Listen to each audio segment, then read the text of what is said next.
یہ تحریر محض کاغذ پر بکھرے ہوئے چند الفاظ یا کسی ایک فرد کی ذاتی آہ و بقا نہیں، بلکہ پاکستان کی وسیع و عریض سرزمین پر بسنے والے اس حساس اور نظر انداز کیے گئے طبقے کی اجتماعی روح کی ایک ایسی گہری پکار ہے جو خیبر کی دور دراز وادیوں اور قبائلی علاقوں کے پہاڑوں سے لے کر لاہور کی گلیوں، کراچی کے ساحلوں اور ملک کے دیگر تمام چھوٹے بڑے شہروں تک ہر بستی میں گونجتی ہے، اور جس کی زندگی کا سفر پیدائش کے پہلے دن سے ہی تعصب، انجانے خوف اور اپنے وجود کے انکار کے گھنے سائے میں شروع ہو جاتا ہے۔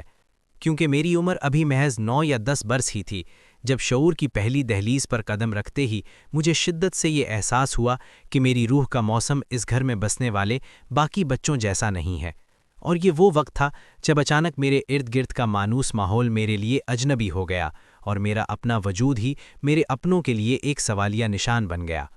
یہ ایک ایسا تکلیف دہ لمحہ ہوتا ہے جو پاکستان کی خواجہ سرا کمیونٹی کے لاکھوں افراد کی زندگی میں کسی نہ کسی موڑ پر ایک بھیانک حقیقت بن کر ضرور آتا ہے، جہاں خون کے رشتوں کی خاندانی قبولیت آہستہ آہستہ ایک خوفناک خاموشی میں ڈھلتی چلی جاتی ہے، اور سماجی لا تعلقی ایک مستقل اور تلخ حقیقت بن کر گلے کا توق بن جاتی ہے۔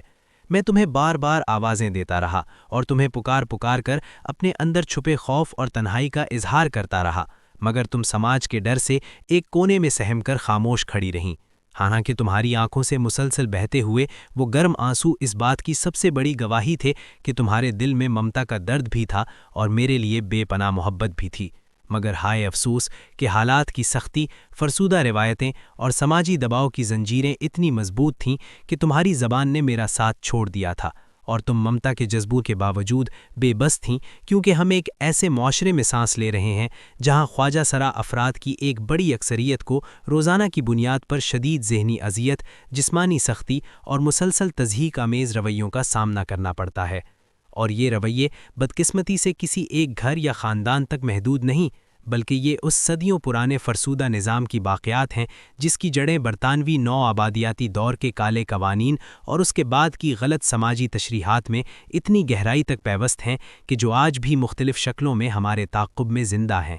محلے داروں کی زہریلی سرگوشیاں، قریبی رشتہ داروں کی کاٹ دار باتیں، راہ چلتے لوگوں کی چپتی ہوئی نظریں اور ہر لمحہ دوسروں کے ساتھ میرا موازنہ اس گھر کے ماحول کو میرے لیے مزید بوجھل اور گھٹن زدہ بناتا گیا، اور میں ہر گزرتے دن کے ساتھ اپنے ہی گھر میں خود کو زیادہ تنہا اور اجنبی محسوس کرنے لگا، یہاں تک کہ گھر کے